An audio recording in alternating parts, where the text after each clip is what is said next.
신약성경 313페이지 에베소 3장 14절 말씀입니다.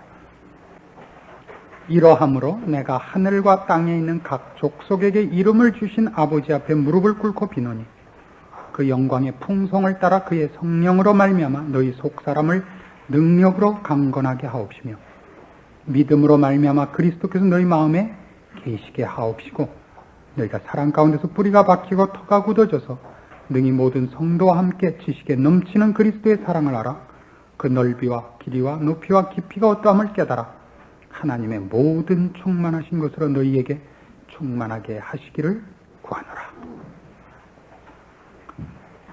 에베소서만큼 풍성한 책도 없지 않는가 싶습니다. 뜻밖에도 한국 교회는 에베소서가 그 깊이대로 아직은 실천되거나 이해될 만큼 성숙해 있지 않은 것이 사실입니다. 제가 이런 말씀을 자꾸 드리는 것은 우리나라의 교회들을 평가절하하거나 혹은 과소평가하는 것이 아닙니다. 우리가 꼭 기억해야 되는 것은 한국교회의 기독교 역사가 100년밖에 되지 않았다는 것을 여러분이 늘 염두에 두어 주시기를 바라는 것입니다. 100년이면 짧은 기간도 아니다 이렇게 말씀하고 싶겠지만 짧습니다. 왜냐하면 그것이 학문이 아니고 하나님에 관한 것이기 때문에 100년 갖고는 어림도 없다 싶습니다. 그동안 우리 한국교회가 가졌던 많은 그 간증거리가 있고 자랑할 과거가 있습니다만 아직은 자랑할 것이 순교밖에 없습니다. 한국교회가 순교밖에 갖지 않은 것은 가난해서 그랬다는 뜻이 아니라 역사가 짧았기 때문에 기독교가 가지는 그 풍성함들이 시대와 사건과 어떤 현장 속에서 증거돼야 되는 사건들 중에 그런 것 하나밖에 아직 안 나타났습니다. 순교. 그러나 기독교 2000년 역사를 보시면 순교가 있었던 것이 사실입니다. 그러나 동시에 기독교가 세상 권세보다 높았던 시절도 있었습니다. 그걸 중세시대 혹은 암흑시대라고 얘기를 합니다. 기억할 것은 우리가 무턱대고 한국의 모든 사람들이 신자가 되고 특별히 한국의 정치, 경제, 문화, 사회, 일반 모든 것에 걸쳐 지도자들이 신자가 되면 얼마나 좋겠는가라고 쉽게 기도를 하는 경향이 있는데 우리 중세시대에서 본 것 같이 이익이 없다고 역사가 증언합니다. 우리나라의 대통령이 예수를 믿으면 지금보다 나을 거라고 생각하는 것은 훨씬 깊은 생각이 아닙니다. 그러나 그렇게 기도하셔야 됩니다. 우리나라 대통령이 예수 믿게 해주십시오 하는 것은 하나님의 은혜가 간섭되는 국가가 되기를 바랍니다. 그런 뜻의 기도지 우리나라의 대통령도 예수 믿고 대법원장도 예수 믿고 모두가 예수 믿으면 좋을 건 목사들밖에 없어요. 목사들만 좋다는 건 금방 타락의 길로 빠지게 된다는 것밖에 역사가 증명한 다른 증거가 없습니다. 이익을 보지 않습니다. 우린 쉽게 그렇게 생각을 하는 것입니다. 그래서 한국 교회가 갖는 지금 우리의 최고의 목표 4천만을 그리스도에게로. 그건 우리의 열심입니다. 복음을 알고 예수를 믿는 자의 안타까움이요 주를 사랑하고 복음에 항복한 정열들이지 그것이 꼭 이익이냐 하는 것은 다른 문제입니다. 하나님이 아십니다. 그게 무슨 말인지를. 우리 한국민 전체를 예수 믿게 해주십시오 하는 것이 무슨 기도인지를 하나님이 아십니다. 다 해놓으면 그러면 우리나라에서도 교황이 하나 생기고 그 다음에 교회 따먹기 툭이나 일어나지 좋을 게 없어요.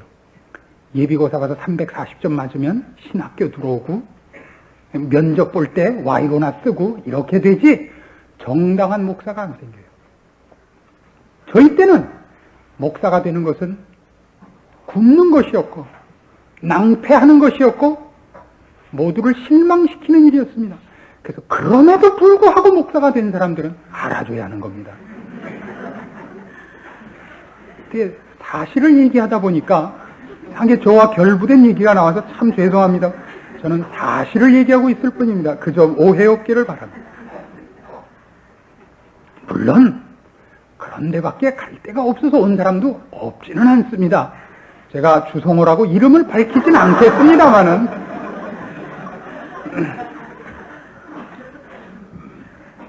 왜 이런 얘기를 제가 서론으로 꺼내야 하느냐 하면 우리가 기독교에 대해서 쉽게 다 알고 있다고 말하는 사람들이 있어서 그럽니다. 성경 말씀의 풍성함을 어떤 경험들과 어떤 감격 하나를 가지고 너무 쉽게 싸잡아서 나는 이제 다 안다. 물어봐라. 그 공부하고 되게 구구단 외우고 나면 자랑하는 것과 똑같아요. 지난번에 제 아들, 딸을 데리고 어디 밖을 좀 나갔다 오는데 제 딸이 요새 뭐뭐 학원을 나가서 더하기 빼기를 배웠습니다. 그 한 자릿수와 한 자릿수 더하는 거를 암산을 할 줄 압니다. 7 더하기 8 이런 걸 해요. 근데 그걸 재고 싶은 거예요. 근데 오빠가 인정을 안 합니다. 7 더하기 8 그러면 얘는 어떻게 하냐면 7을 머릿속에 넣고 그다음에 8을 손가락으로 이렇게 세고 있는 7은 머릿속에 넣고 8은 이렇게 들고 있다가 7은 머릿속에 넣었으니까 그 다음 것부터 8, 9, 10, 11, 12, 13, 14, 15 이렇게 하는 거예요. 오빠가 그런다고 그래요. 7 더하기 8 그러면 15 이런단 말이에요. 화가 났어요. 오빠는 그럼 어려운 것도 할 줄 알아? 그럼 10 더하기 10은 뭐야? 20. 그럼 20 더하기 20은 40. 40 더하기 40은 80. 80 더하기 80은 160. 160 더하기 160은 320. 이렇게 한없이 물었어요. 그럼 뭐 2000 몇 더하기 뭐 2000 몇 이거까지 했어요. 근데 더 큰 걸 하고 싶은 거예요. 오빠가 못하는 걸 하려고. 그럼 오빠는 그럼 50 더하기 50은 뭐야? 50이 그러니까 최고로 큰 숫자예요. 여태껏은 왜 숫자가 나왔냐면 오빠가 말한 숫자를 되짚은 거예요. 200 더하기 200은 400. 그럼 400 더하기 400은 이렇게 나왔지.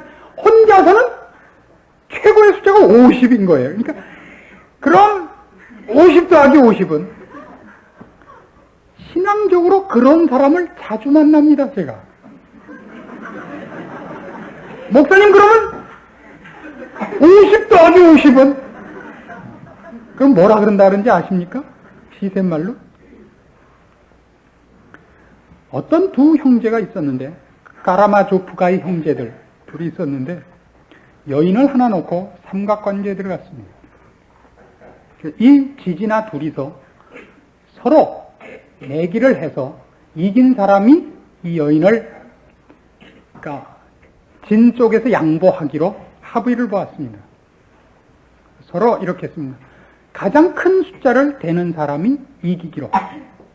한쪽에서 고민하다 드디어 숫자를 냈습니다. 셋. 그래서 남은 한 형제가 한 30분을 고민하더니 졌다.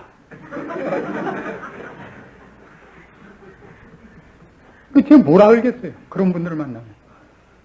저도 이 말밖에 할 게 없습니다. 졌다. 목사님은 구원에 확신이 있으십니까? 이렇게 물고 들어오는데 아주 미치겠어요. 한참 교회론 하다가 교회론이 틀린다고요. 그럼 갑자기 물어봐요. 목사님, 죄송합니다만 중생의 경험이 있으십니까?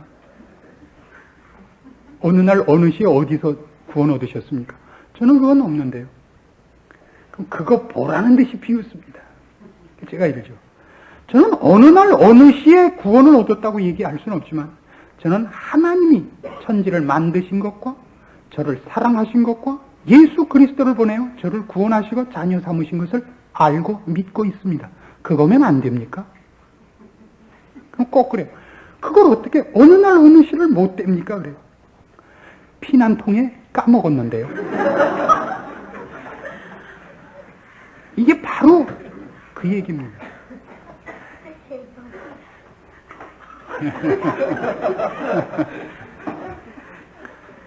성경에 훨씬 풍성한 얘기들이 있습니다. 어느 풍성함까지 있느냐면 오늘 우리가 읽은 거에 끝에 나오는 것 같이 하나님의 모든 충만하신 것으로 너희에게 충만하게 하시기를 구하노랍니다.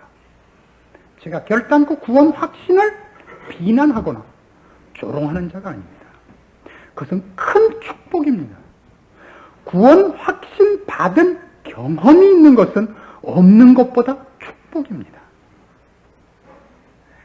구원 확신의 경험이 있는 것은, 그 감격이 있는 것은 축복입니다.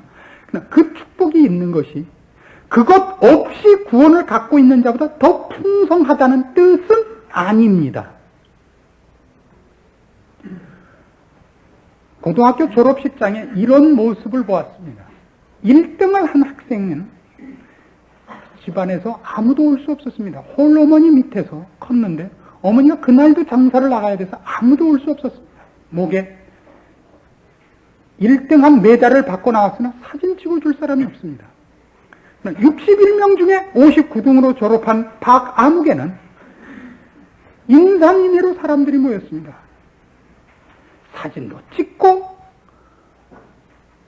또 받고 가서 먹고, 그때 불고기면 최고였으니까요. 그렇게 했습니다. 졸업식 그러면 누가 더 할 말이 많습니까?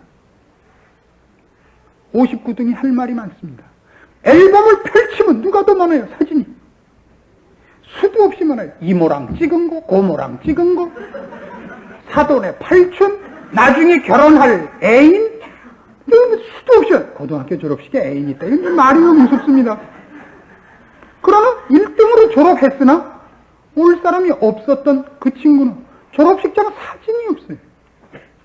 앨범을 뒤지면 상장밖에 없어요. 사진은 없고.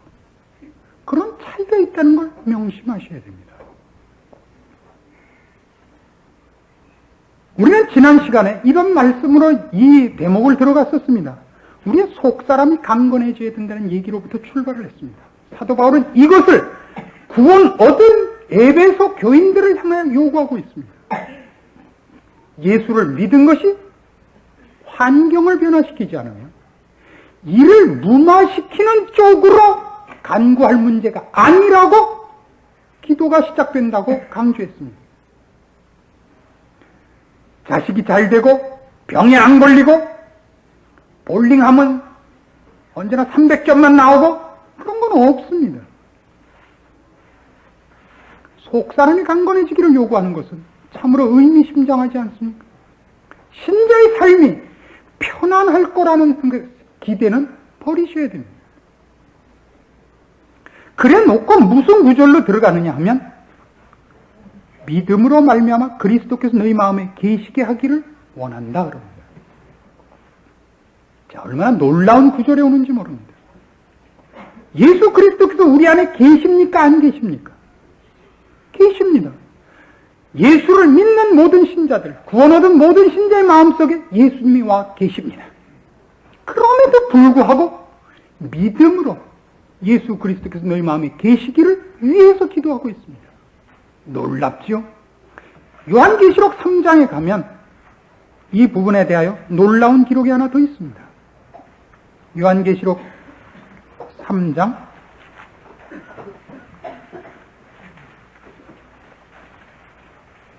20절 말씀 보시죠.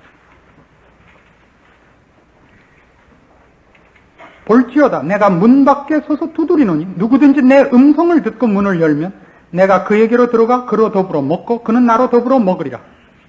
문 밖에 서서 두드립니다. 문을 열기를 구하고 계십니다. 열면 들어가겠다 그러십니다.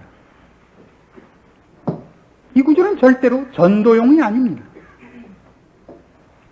예수 그리스도를 영접하여 구원 얻는 문제에 관한 싸움이 아닙니다. 왜요? 뒤에 있는 것 같이 22절에 보시면 이렇게 되어 있습니다. 귀 있는 자는 성령이 교회들에게 하시는 말씀을 들을지어다. 대상이 교회들이에요. 즉 신자들을 향하여 하는 얘기입니다. 신자들을 향하여 지금 예수님께서 이렇게 요구하십니다. 너희가 신자인데도 불구하고 나를 모시지 않을 수 있다고 얘기를 하고 있습니다. 그게 무슨 뜻이죠? 라오디게아에 보낸 편지입니다. 라오디게아에 보낸 편지의 가장 핵심되는 것 15절 보시면 내가 내 행위를 아는 네가 차지도 아니하고 더웁지도 아니하도다. 네가 차든지 더웁든지 하기를 원하노라. 네가 이같이 미지근하여 더웁지도 아니하고 차지도 아니하니 내 입에서 너를 토하여 내치리라. 예수를 믿는 자인데도 불구하고 그의 마음 가운데 예수 그리스도를 주인으로 모신 생활을 하지 않는 자를 일컫고 있는 겁니다.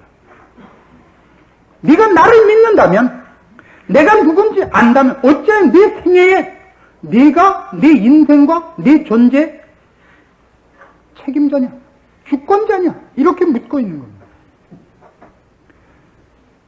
예수 그리스도를 주인으로 삼지 않고도 구원 얻을 수 있다는 얘기입니다.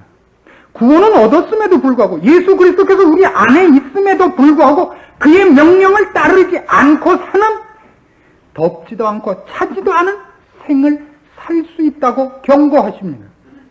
무섭지 않습니까? 여러분의 대부분이 아마 그렇게 살고 계실 겁니다. 물론 우리 교회 나오시는 분이야 미지근하지만 조금 더 따뜻하긴 하겠죠. 물론 다른 교회보다는 한 2도나 3도쯤 높겠죠. 그래 봤자다 이겁니다.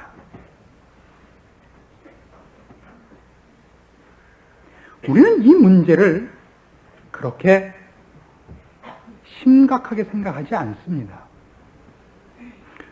그러나 우리가 이 문제를 얼마나 심각하게 생각해야 되느냐 하는 말이죠. 예수님께서 여기 요한계시록 3장 14절 이하에 있는 라우디게아 교회에 얘기할 때는 끝에 이렇게 얘기를 했죠. 내 입에서 너를 토하여 내치겠다고요. 토하여 내치리라. 이렇게 사는 것을 예수님께서 놓아두시지 않는다 그럽니다. 부정적인 문제에 대해서는 여러분들이 아마 한두 번씩 경험이 있지 않을까 싶습니다. 매도 맞아보시고 어려움도 당해보시지 않았을까 싶습니다. 그러나 한번 어려움 당하면 그 효과가 몇 달쯤 가죠. 사람의 기억이라는 건 그렇게 오래 안 갑니다. 한 달, 두 달 가기 바쁘죠. 그래서 대부분의 나이테는, 신앙생활 하는 사람들의 나이테는 맞은 횟수와 비례합니다. 그렇죠? 그러지 않기를 권합니다. 근데 적극적으로 이런 얘기를 합시다. 왜 우리가 그럼 적극적으로 예수 그리스도를 우리의 주인으로 삼는, 예수 그리스도를 우리 마음에 정말 보좌에 앉히는 일을 거부하는가? 세상에 유혹이 많기 때문이기도 하지만 신앙생활의 기쁨을 몰라서 그러는 겁니다. 이건 출애굽 사건에서 언제나 반복되는 얘기입니다. 애굽에서 이스라엘 백성을 종로로 타던 데서도 꺼내왔습니다. 광야 생활을 하는 동안 이스라엘 백성이 모세에게 감사한 적이 있습니까? 없습니다. 언제나 뭐였죠? 불평이었습니다. 불평한 이유가 뭡니까? 이럴 바엔 왜 나왔냐 이거예요. 이럴 바에는 보이느니 만나뿐이요, 보이느니 광야 사막인데 이럴 바엔 애굽이 낫지. 뭐 때문에 우리를 인도하여 내서 홍해 건널 때는 신났는데 건너온 데가 여기일 바에 뭐 때문에 나오냐 말이에요. 언제나 애굽은 어디와 비교돼야 되는지 아십니까? 광야와 비교돼서는 안 됩니다. 가나안과 비교되셔야 됩니다. 젖과 꿀이 흐르는 땅, 거기와 비교돼야 나온 것이 감사하지. 아침에도 만나, 점심에도 만나, 저녁에도 만나, 내일 아침도 틀림없이 만나.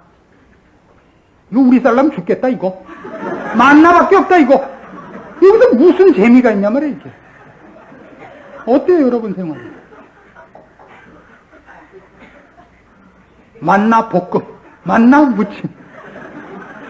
옛날 우리 읍시 살 때, 그죠? 읍시 살 때 겨울 지내는 것 같죠?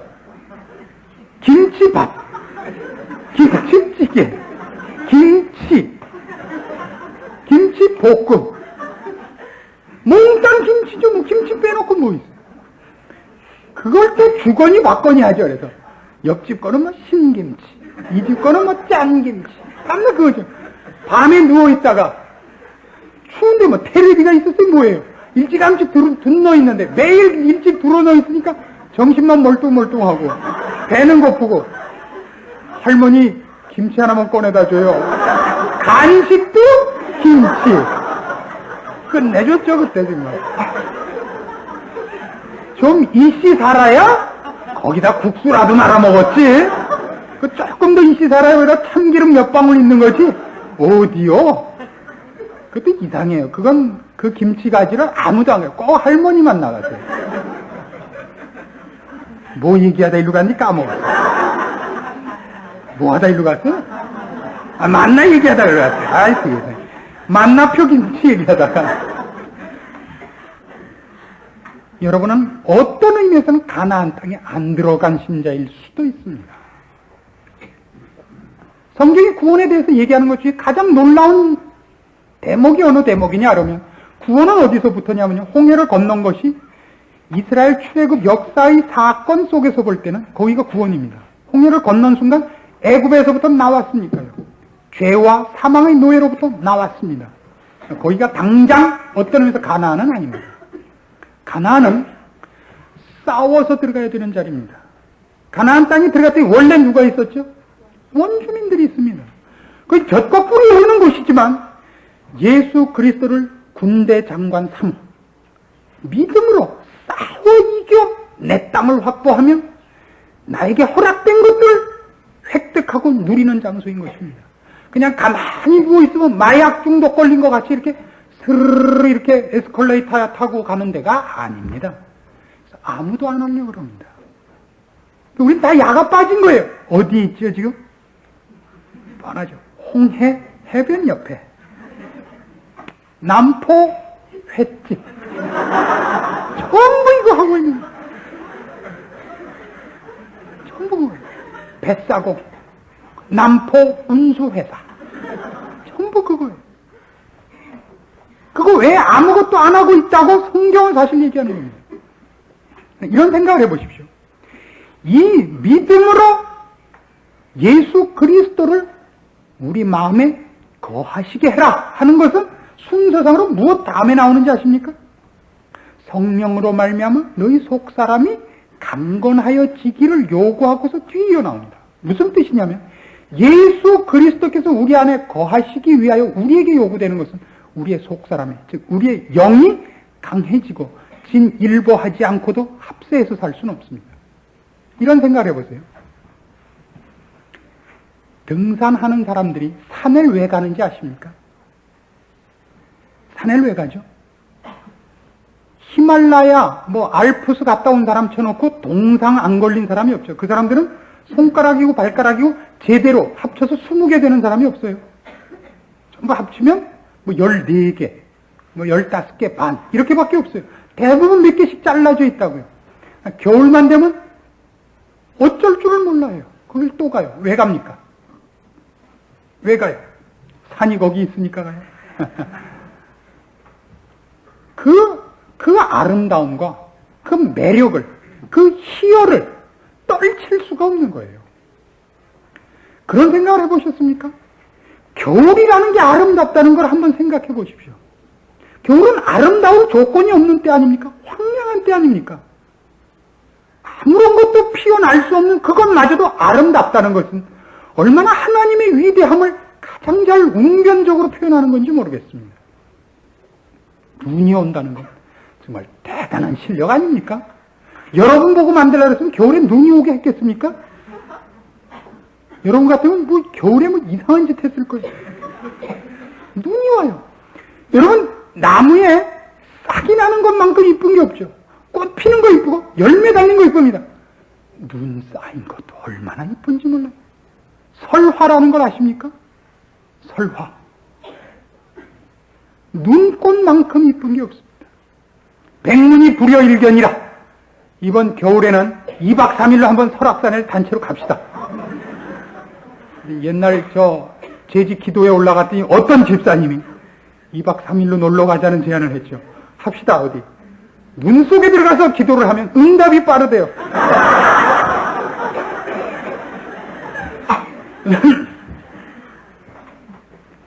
그러나 산에는 아무나 가질 못합니다. 어떤 사람만이 갑니까?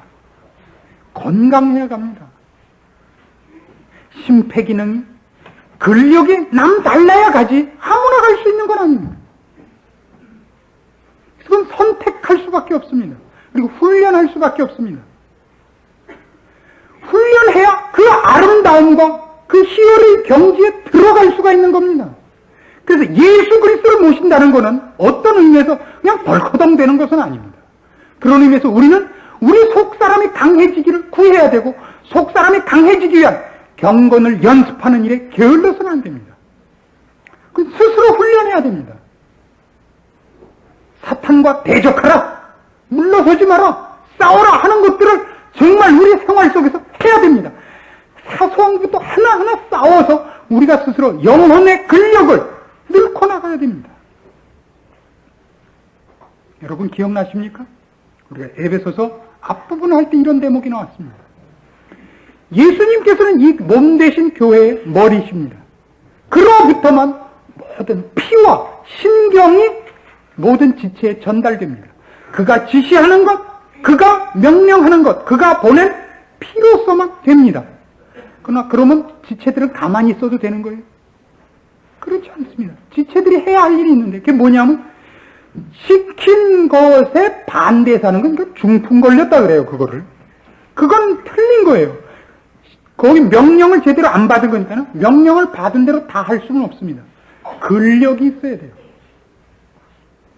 내가 저 돌을 머리로부터 저 돌을 들어라 명령을 받았어도 드는 것 자체는 그건 머리가 하지 않아요. 실제로 손이 해야 된다고요. 그거는 어떻게 하죠? 나는 저걸 들 수 있다, 들 수 있다, 들 수 있다. 그러므로 나는 든다. 그렇게 들어갖고는 다 디스크 걸려요. 어떻게 하죠? 작은 것부터 드는 연습을 해야 돼요. 가장 작은 것, 헌금위원 돼서 헌금 보따리부터 이렇게 들고 나오는 연습을 하셔요. 근력이 늘어야 된다고요. 그때 비로소 명령 받은 것을 실제로 할 수가 있는 거예요. 이게 강해지는 거예요. 강하게 해 주시옵소서, 주시옵소서. 충농증밖에 안 걸려요. 우리 바로 신앙 문제에서 이런 대목이 약한 겁니다. 지금 예수 그리스도를 너희 마음속에 계시게 해라! 그러면 주여 오시옵소서. 그러면 덜컥 와서 주님이 해라 이렇게 되는 게 아닙니다. 가장 쉬운 것부터 하십시다. 집회는 빼먹지 않겠다. 이런 게 참 사소하지만 어려운 겁니다. 한 달에 한 번밖에 없는 기도회인데 버티고 앉아있겠다. 졸아도 거기서 졸겠다. 이런 게 중요한 거예요. 어쨌든 교회에서 성경 말씀을 따라 하려는 것은 사소한 것부터 하겠다. 이번 겨울에는, 이번 연말에는 내가 내 주변에 있는 어떤 사람들에게 착한 일을 한 번씩 하자. 지나가다가 자선 낭비를 보면 외면하지 않기로 했죠, 우리. 100원이라도 넣자. 그래서 일부러 1000원짜리 바꿔가지고 100원 넣고 900원 거슬러 가긴 없어요. 하자고요. 그래야 늡니다. 우린 뭐부터 하죠? 건축 헌금 한다고 집 팔겠다고 문서부터 갖고 와요. 그럼 어떻게 되는지 아십니까? 꼴 같지 않게 가서 들면 엮기 하시다가 여기 빠진 사람이 하나둘이 아니에요. 갑자기 힘에 겨운 걸 하니까 부러지죠, 어디가. 영적으로 자꾸 부러진다고요. 큰일을 하나 한 건 좋은데. 아니요. 단계적으로 해나가셔야 됩니다. 그런 일들을 요구하고 있는 겁니다. 우리는 하나하나 한 걸음 한 걸음씩 주님을 모시는 일을 훈련해서 경험하고 누리고 또 한 단계씩 나가지, 골방에 들어가서 100일 기도하고 나면 한꺼번에 10년치를 뛰는 법은 없습니다. 우리는 신앙이 이렇게 비약을 하길 좋아하죠. 그렇죠? 옛날 민화투 많이 쳐서 그래요. 민화투를 많이 쳐서 비약을 좋아해요.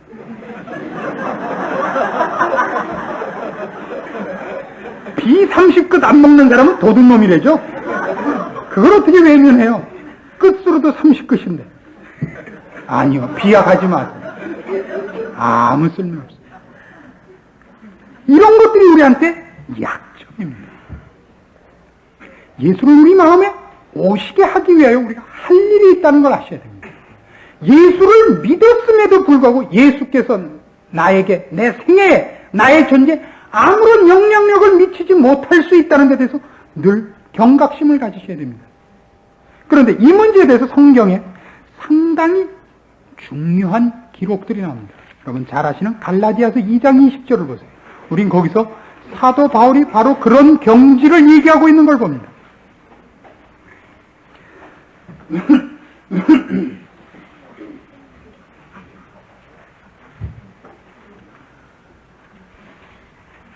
갈라디아서 2장 20절입니다. 내가 그리스도와 함께 십자가에 못 박혔나니 그런즉 이제는 내가 산 것이 아니요 오직 내 안에 그리스도께서 사신 것이라. 이제 내가 육체 가운데 사는 것은 나를 사랑하사 나를 위하여 자기 몸을 버리신 하나님의 아들을 믿는 믿음 안에서 사는 것이라. 이 말씀이 바로 그 말씀입니다. 이 쉽게 할 수 있는 얘기가 아닙니다. 사도 바울은 정말 그의 존재가 방법과 원리와 형태와 어떤 면에서도 어떤 의미에서 예수 그리스도로 죄송합니다. 지금 척 생각나는 게 외국어밖에 없는데 기리까이 됐다 이겁니다. 제가 알고 보면 몇 개 국어를 해요. 그죠? 영어만 하는 줄 알았더니 일어도 하나 알죠. 기리까이가 됐다 이거예요. 참 이해가 가시잖아요. 그죠? 기리까이. 그러니까. 동시대에 사셨으니까 저랑 기리까이. 요새 말로 하면 치환이 됐다 그러나요? 치환된 겁니다. 내가 사는 것이 아니다 그래요. 얼마나 놀라운 얘기입니까? 이게 말이죠. 이런 걸로 생각하지 마십시오. 원리적이고 약속적인 개념이라고 보지 마십시오. 이제부터 5분만 정신을 집중해 주세요. 우리는 이렇게 생각합니다. 예수 그리스도가 나에게 사는 것은 결국 내가 예수 그리스도의 명령을 시행하며 예수 그리스도의 마음에 들게 사는 것, 지금 그 정도가 아닙니다. 그보다 훨씬 깊은 내용입니다. 어떤 의미냐면 실제로 예수 그리스도께서 실제로 그러니까 육체적으로 여기 와 계신 것 같은 느낌이다 그겁니다. 주께서 우리 안에 오신다는 것은 우리는 예수를 믿음으로 영적으로 예수 그리스도께서 우리 안에 실제로 계시며 영적으로 계시며 그의 약속과 그의 명령과 그분의 모든 것들을 알고 있는 자입니다. 그렇죠? 천국에 대해서도 그분이 우리에게 해주신 것에 대해서도 오늘날도 간섭하시는 것에 대해서 압니다. 근데 이런 원리적인 예수님은 저기 계시는데 그의 명령을 받고 이렇게 전화하는 그런 정도가 아니라 실제로 그분이 여기 우리 안에 해집고 들어와 계시는 것 같다고요. 아시겠어요? 이걸 그래서 사도 바울이 고린도전서 6장에서 이런 희한한 말을 씁니다. 고린도전서 6장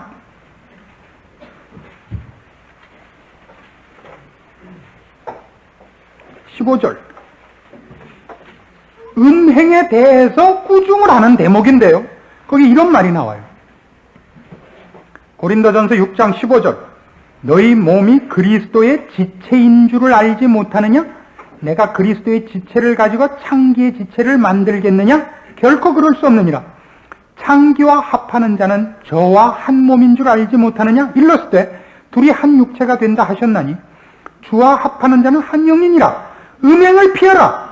사람이 범하는 죄마다 몸 밖에 있거니와 음행하는 자는 자기 몸에게 죄를 범하느니라. 너희 몸은 너희가 하나님께로부터 받은 바 너희 가운데 계신 성령의 전인 줄을 알지 못하느냐? 이게 바로 그 개념이에요. 우리가 만일 지금 이 개념에서 얘기를 하자면 우리가 만일 어떤 나쁜 일에 손을 넣으면 내가 내 팔을 진흙구덩이에 넣은 게 아니라 예수 그리스도의 팔을 넣었다. 그런 개념으로 쓰고 있다고요. 이해하시겠습니까? 못하시죠. 여러분은 아직 이 경지에 못 오셨으니까 못하지만 이제 이게 참 곤란한데 그렇지만 하여튼 성경의 약속을 따라서 설명을 따라서 해보자 말이에요. 얼마나 대단한 얘기인지 아시겠어요? 우리는 제가 구별하려고 그러는 걸 아시겠죠? 예수님이 저기 계셔서 오늘도 우리에게 말씀을 하세요. 너희는 이렇게 살아라, 이렇게 살아라, 네 하는 정도로 그리스도께서 내 안에 사는, 즉 그리스도의 명령이 시행되고 그리스도의 원리가 나한테 시행되는 의미에서 그가 나한테 산다는 정도가 아니에요. 사상과 원리와 목표로서 이렇게 일체감을 갖는다는 정도가 아니라 실제로 그의 존재가 우리 안에 와 있는 것 같다고요. 그래서 이 말을 써요. 내가 음행을 하면 그분을 모시고 가지 못할 곳에 모시고 간 꼴이 되느니라. 너희는 성령의 전인데 어떻게 그분을 모시고 거길 갔느냐? 다른 말로 모시고 정도가 아니라 그분을 거기다 놓느냐? 그렇게 생각하고 있단 말이에요. 여러분, 죄 지을 때 조심하셔야 돼요. 어따 감히 남의 주머니에다 예수님 손을 넣어요. 어따 감히 예수님의 손으로 남의 얼굴을 쳐요. 누군가 이러셨대죠. 하나님, 잠깐 갔다 오겠습니다. 그런 분이 있었대. 잠깐 갔다 오겠습니다. 그러면 그때 이탈하는 거예요. 잠시 이탈해서 가서 하고 돌아왔습니다. 용서가 없어서. 그럼 이제 다시 들어오시는 거예요. 이해하시겠죠? 그런 일은 없어요. 자, 우리가 이런 얘기들을 이제 다 해놓고 마지막 결론을 이렇게 내려야 됩니다. 본문으로 돌아가 보세요. 사도 바울이 예수 그리스도를 우리에게 모실 것을 요구하면서 이렇게 얘기를 했단 말이에요. 16절부터 다시 봅시다. 그 영광의 풍성을 따라 그의 성령으로 말미암아 너희 속사람을 능력으로 강건하게 하옵시며 믿음으로 말미암아 그리스도께서 너희 마음에 계시게 하옵시고, 이렇게 나가요. 믿음으로. 왜 믿음으로죠? 약속되어 있기 때문이란 말이에요. 약속되어 있기 때문에 믿음으로예요. 무엇을 약속으로 믿느냐? 어느 약속을 믿어서 이것이 우리에게 사실일 것을 아느냐? 요한복음 14장입니다. 요한복음 14장 18절부터 봅시다. 내가 너희를 고아와 같이 버려두지 아니하고 너희에게로 오리라. 조금 있으면 세상은 다시 나를 보지 못할 터이로되 너희는 나를 보리니 이는 내가 살았고 너희도 살겠습니다. 그날에는 내가 아버지 안에 너희가 내 안에 내가 너희 안에 있는 것을 너희가 알리라. 나의 계명을 가지고 지키는 자라야 나를 사랑하는 자니 나를 사랑하는 자는 내 아버지께 사랑을 받을 것이요 나도 그를 사랑하여 그에게 나를 나타내리라. 23절 예수께서 대답하여 가라사대 사람이 나를 사랑하면 내 말을 지키리니 내 아버지께서 저를 사랑하실 것이요 우리가 저에게 와서 거처를 저와 함께 하리라. 아시겠습니까? 이 약속을 근거로입니다. 주께서 한 모든 약속이 사실이었죠. 이때는 아직 십자가에 돌아가시기 전입니다. 우리를 위해 돌아가시겠다고 그랬습니다. 실제로 돌아가셨습니다. 부활하시겠다고 했습니다. 부활하셨습니다. 그리고 우리를 중생시켰습니다. 우리 이제 하나님이 계신 것을 알고 예수 그리스도께서 우리를 위하여 하신 일을 압니다. 신자가 되었습니다. 영접한 자 되었습니다. 그의 자녀가 되는 권세를 주셨다는 걸 우리가 알고 실제로 자녀된 걸 우리가 압니다. 믿고 있습니다. 그렇죠? 똑같은 약속 중에 하나다 이겁니다. 제가 지금 안타까워하는 건 이겁니다. 그 약속 중에 하나단 말입니다. 홍해를 건너게 하시니가 애굽에서 우리를 꺼내오시기 위해 10가지 재앙을 베푸신 그 분이 우리를 가나안에 넣으셨다고요. 우리를 거기서 꺼내시겠다고 약속하신 그 분이 과거에 이미 해주신 것을 거기서 꺼낸 그 기적입니다. 똑같은 약속을 언제부터 했느냐면 애굽에서 꺼내겠다고 약속할 때, 꺼내기 전에 애굽에서 꺼낼 것을 약속할 때 가나안에 넣겠다고 약속했습니다. 젖과 꿀이 흐르는 땅에 보내겠다. 우리는 어디 와 있죠? 있었던 과거를 가지고 가나안에 안 가 있고 광야에 있단 말이에요. 그 밤낮 뭐라 그런다고요? 우리 살람 미친다 이거. 여기서 한 발자국도 안 나가 있는 겁니다. 그래 놓고 여러분이 어려운 일만 당하면 뭐라고 기도하죠? 하나님, 이래 놓고 저보고 믿으라는 거예요 지금? 이래놓고 어떻게 살아요?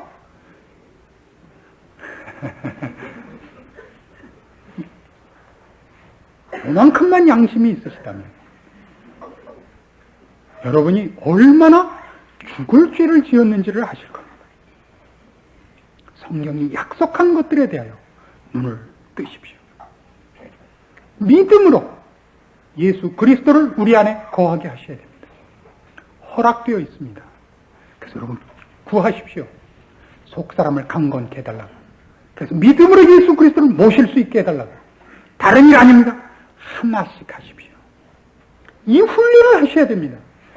이걸 안 하니까 이쪽에 못 가는 거예요. 히말라야도 못 가보고 알프스도 못 가보고 가본 건 뭐밖에 없죠?